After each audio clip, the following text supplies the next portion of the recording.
So you've been here for 2 months doing the internship. And 3 days. Wow, you've been counting straight days. Yeah. And I think, most Nigerians or most Africans also want that opportunity to Yeah. have internship in the US. In your case, how did you find this opportunity? Okay. I think I've said this like 1,000 times that I just saw the opportunity. Someone sent it to my class group page, WhatsApp class group page. And then I, at that time, I decided not to do an unpaid internship. So I was looking for paid internships. When I clicked on the link and I saw that it is paid, I decided to, okay, let's go for it. It's health law. I love health law and it's paid. So my two requirements were fulfilled. So I applied for it the first time and I was not picked. And I think the reason for that is I saw the application advertisements very close to the deadline. So I had a very little time to maybe, so I just had to use the document, the CV, the cover letter I had to just put in an application. I qualified for the interview, yeah, but I wasn't picked. So I decided to apply a second time. But before the application, I reached out to some fellows at the institutes, Olo, Egbokare, and Andres Constantine. I reached out to them. Oh, I applied this past year for the internship. I wasn't given. What can I do? And the two of them advised me on what to do. Yeah, they helped me with the application. I qualified for the interview stage. I practiced my questions because I already knew what questions would be asked. So I practiced my questions and yeah, I got the internship. All right, nice. Talk to me about the first day of work. Found out you got to, I think it's called O'Neill or something. Yeah, O'Neill Yeah, Institute. talk to me about the first day. How was it for you? Okay, the first day was good, but at the same time, I was just a JJC. We call it JJC, Johnny Just Come. One, yeah, some stuffs destabilized me before the first day, like not having work clothes. Because many people from Nigeria told me that, you know what, the weather in the US is very different from that of Nigeria. You won't be wearing your Nigerian clothes in the US. So you had better, you just have to leave those clothes in Nigeria and come here with kind of empty box and get more clothes. So when I got here, I discovered that people in America don't care about what you wear. I had to like get clothes. I was very worried about looking different among everybody. And yeah, before the first day, we had already gone to the institute. We met Sarah, who is our boss, the director of capacity initiative. And then yeah, so we knew where to go the next day. So we just went straight to work the next day. Nathan and I, we got to work super early, like 8:15, while we were to resume like I think 9 a.m. So we kept wondering why the others came late to work before, because most of them came like 9:15, and then we were like, your first day at work and then you're already coming late. I think you guys won't even impress the bosses. Yeah, but later we got to discover that O'Neill Institute is actually a very chilled place that you can do what you like as long as you get your task completed.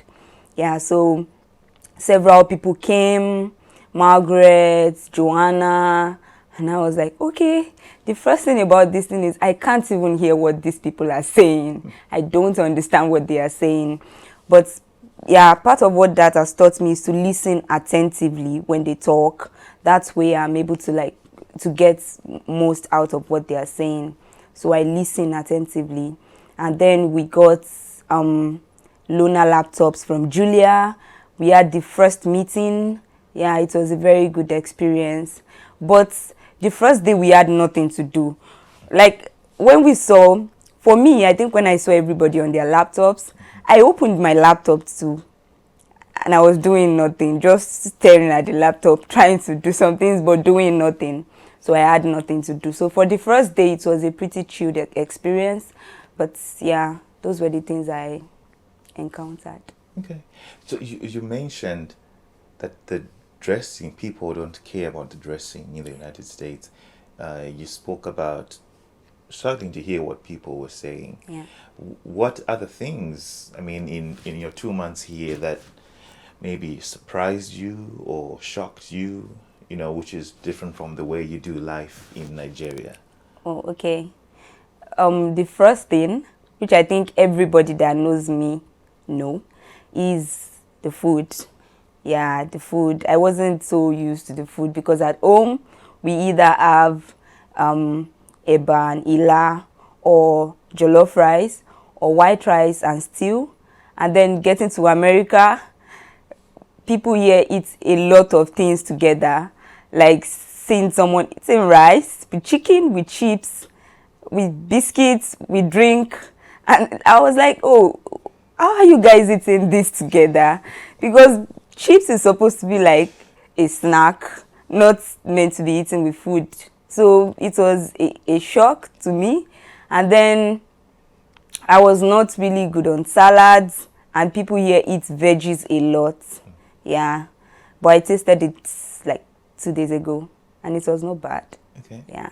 So the food really shocked me. And the second thing that shocked me was the weather. When I saw sun up in the sky, I was like, oh, this is going to be a good experience. There's no cold. And then, like a week after, I started complaining about the heat, the too much sun, trying to melt my skin. Yeah. I was almost melting. It was... Are no. you saying it was hot here more than Nigeria? Yeah, like 2 times or 3 times hotter. It was really, really hot. Like, it seems like the sun is directly on you. That is how hot it is. And with the breakout on my skin, I think it's the extreme weather condition here. Yeah. Okay. Apart from the food and the weather, anything else? Yeah, another thing that shocked me is the work culture. The work culture here is very great. Like, during my interview with Sarah, I had Sarah, Andres, and Olu. They were my interviewer, and I could remember that after every sentence, I kept punctuating it with ma, sir. Andres was like, you know what, don't call me sir, just call me Andres. But at the same time, I didn't want to like be disrespectful in the Nigerian way. So I kept saying ma, sir. And then when I got to O'Neill, I discovered that nobody uses the words sir or ma, except in a very, very formal sense. Maybe you meet like a professor, even a professor, you can still pretty call him his name, but if you just want to sound extra formal. Yeah, so the work culture is well laid back, like way laid back. So I was really shocked about the work culture, because working in Nigeria, they will stress you for paying you not even that much. Yeah, I could remember an internship I got. I did not later go for it though. I had a competition to prepare for, but the man wanted to pay me, and then he started shouting, why would you tell me to give you 2 hours of the day to prepare for your competition? How many people will pay you 20,000 naira? To shock you guys, 20,000 naira is just like less than $50 to in a month. So yeah, the work culture is laid back. They would make us relax.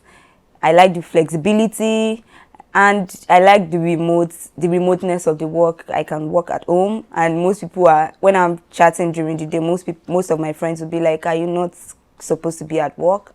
And then I'll be like, I'm working remotely today. Yeah, so I like the work culture. I really like the work culture. And I also like the metro. Yeah, the metro.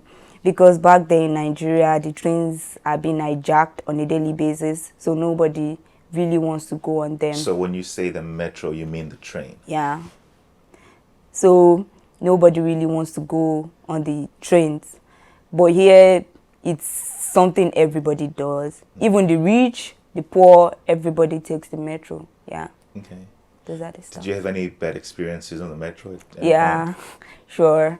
I had some bad experiences on the metro. The first of it was a few days ago when some mentally ill man kept talking and shouting on the metro. And then for me, I didn't have data on my phone, so there was nothing to press on the phone. I just had to look up. So yeah, so I was very scared because this same man had almost attacked two of my colleagues the day before. So I was very scared. And there was this other day too that one lady came in almost half naked. She kept banging the doors, the windows. She was going to and fro. And in my mind, I was like, sis, calm down. No be only you they smoke weed. Yeah. Yeah, so it was obvious that she was high. At the same time, I didn't want to get punched in the face. Yeah, because, yeah, I won't be able to do anything. Yeah, so those are two of the bad experiences I can remember. Did you go to the Capitol or the White House? What was your experience, at those places? Okay.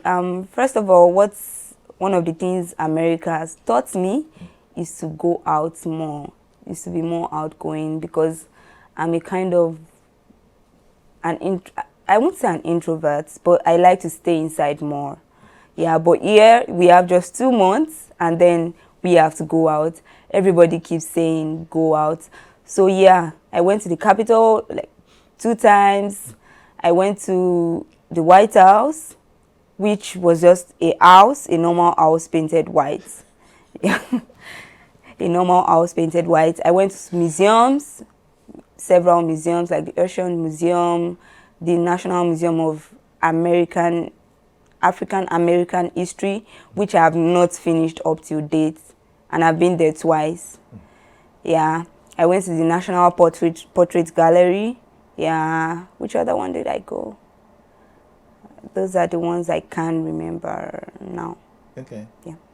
So we've spoken a lot of things about America.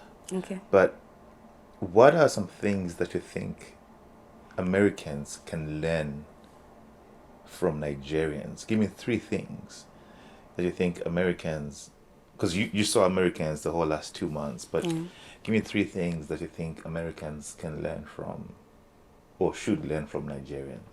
Okay, the first one that comes to mind is the spirit of brotherhood. I discovered here that nobody really cares about you, anything you do, nobody cares. Yeah, so Americans should learn to be more caring about people. Yeah, be more caring about people, because if not for you guys, nobody would have housed us. I later got to know that nobody does anything for free here. People collect money. That even if it was your best friend that was housing you, she would still collect money. Yeah. So I feel like they should learn more about the spirit of brotherhood, people relating with each other in love. I don't mean that people don't relate here in love, but just that people should learn to care more about the other people. And I think this is why the depression here seems more, because everybody is just on their own. Even in this neighborhood, everybody is just on their own. I don't think I've ever spoken to the neighbors, because Your whole 2 months, you never spoke to your neighbors? No, I did not, because there was no opportunity to speak to neighbors. Yeah. So when you say brotherhood, what does that mean in Nigeria? When you say people care for each other in Nigeria, what do you guys do for each other? Okay, brotherhood is like, this person is my brother, this person is my sister, so I must care about her, I must take care of him or her. There was this colleague of mine, I would say colleague, but it's like, I think he's a director of one initiative at the institutes where I interned in. When I saw him, he's from Uganda. So when I saw him at first, I was like, okay, this is my brother. So I reached out to him, and then we started talking. He gave me various life experiences, and he also said the same thing, that this is my sister, this is home. Yeah. So brotherhood just means this person is your brother, this person is your sister. So even people you don't know, you know. Yeah. Yeah. Yeah, but I mean, because You like you should be rightly more said, caring I think about with people. most Americans, if you don't know somebody, if you're not related to them, then there is no any connection. Yeah, like a few days ago, I went to the Tyson's Corner and I was trying to get a picture, to get someone to take a picture of me. And I went to this man, hello, sir, good morning, sir. He did not answer me. Yeah, I was just trying to get a picture and I didn't want a selfie. So I obviously needed someone to take the picture. Yeah, so he did not answer me. Even if an African would snub you, he or she would answer you first. Yeah. Yeah. So that's Okay, so that's one brotherhood. Two more things. Okay, another thing I really do not like is the way people feel like they have their rights and try to impose some things on you, violating your rights. For example, the issue of smoking. Yeah. People feel like they have their right to smoke at any place, and then I do not want to smoke. Now you are making me a second hand smoker. Yeah. So okay, to expatiate on this, I worked on drug addiction policy, and it wasn't really relatable for me at first because coming from a Christian home, I don't really know too many drug addicts, so I was like, okay, this is vague. But getting on the streets of America, seeing people smoking, on the metro, people are smoking, and then you can't go out. You just have to stay there and smoke with them. There was this particular day we went to Columbia Heights, and we ended up smoking more than, not like we smoked directly, but we were second and smokers. Because the person who was smoking was right next several to you. people were smoking around us, and I felt like we were high when we got back home that day. So the fact that you should learn to respect the rights of others, even though you have your own rights. You can't just do anything you like with your rights. I would always say this, that where your rights end, that is where my own rights start. So you should learn to respect my rights. Yeah. That's a good point. That's a good point. Anything else? I don't think so. Really? I mean, there's gotta be one last thing Americans can learn from Nigerians. Nigerians, you guys are a powerhouse.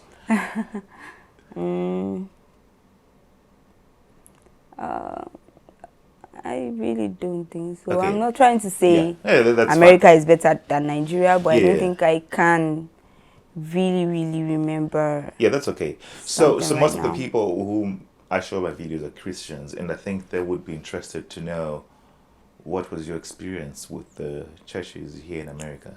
Okay. Yeah. I have a pretty good experience with churches because I'm a Christian, I'm a pianist, so I decided to be very intentional with churches here.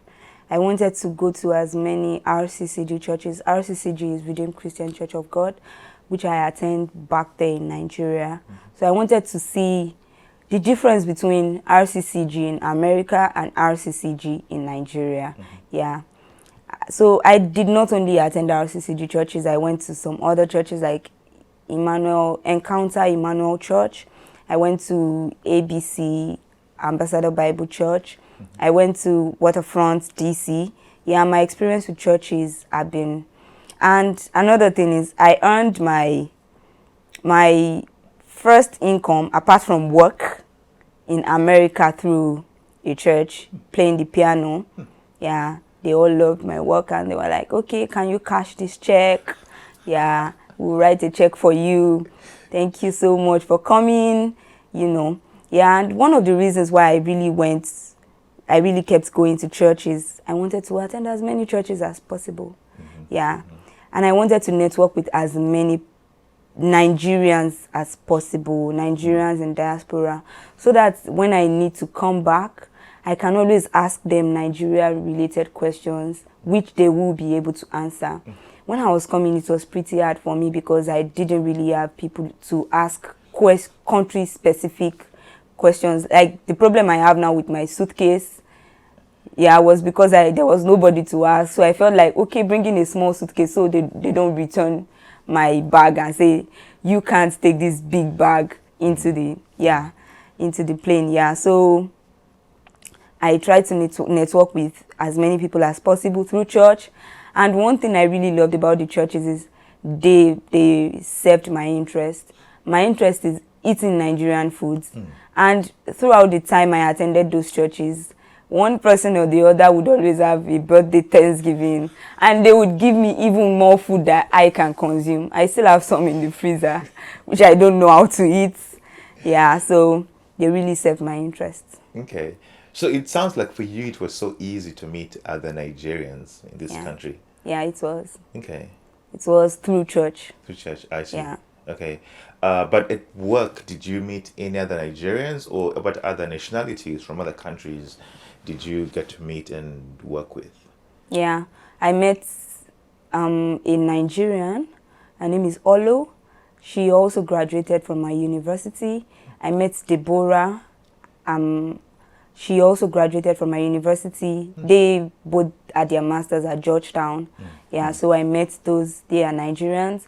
I met other Africans, like people from South Africa, from Zimbabwe, from Uganda. Yeah, I met people, and then I met even people not from Africa, like United States, New Zealand, Mexico, Brazil. Yeah, I met a lot of people, and it was nice learning other people's culture. It was nice working with other people from different culture, hearing their views, knowing how people in different countries relate with each other, their values and their beliefs. Yeah, so it was a good experience. Nice. So I know you have bags to pack, got a plane to catch today. Yeah.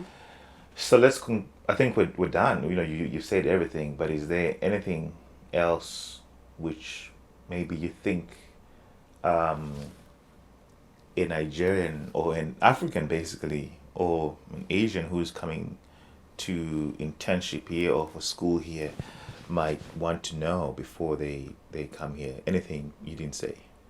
Okay, first of all, I would like you guys to know that the internship is a good one. Yeah, that's the first thing. It's a very good one. You tend to learn on the job. They train you on the job. So there's no pressure. Nobody's pressurizing you. Yeah. And if you decide not to do anything, they will still pay you anyway, but they would just note your face. And yeah. So the internship is a pretty good one.